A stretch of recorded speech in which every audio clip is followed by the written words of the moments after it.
Tu pries tous les jours? C'est bien, mais ça ne fait pas de toi un saint. Tu as un passé sans défaut? C'est bien aussi, mais ça n'est pas nécessaire pour être un saint. La sainteté ne se mesure pas au nombre de prières récitées par jour. La sainteté ne se mesure pas au nombre de péchés commis ou évités. Elle ne se mesure pas non plus à la quantité d'argent qu'on donne à l'Église ou au respect de certaines règles. En fait, la sainteté ne se mesure pas en regardant seulement la personne en elle-même, mais elle se mesure en regardant les rapports qu'elle entretient avec les personnes qui l'entourent.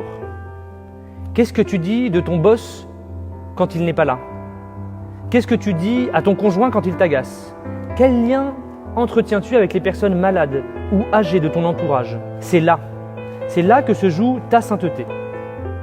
Je sais qu'une personne est vraiment sauvée par Jésus-Christ, je sais qu'elle est vraiment sainte quand je vois dans ses rapports avec les autres la paix, l'harmonie, le pardon, le partage et l'accueil. La vie chrétienne a un but ultime, l'Église a un but supérieur, c'est la communion des hommes entre eux et avec Dieu.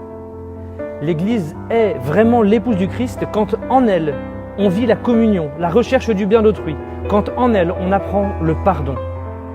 C'est ainsi que l'Église fait naître à une vie nouvelle, à une vie sainte, selon le cœur de Dieu. Que Dieu lui-même vienne vous combler de cette paix, de communion et de sainteté.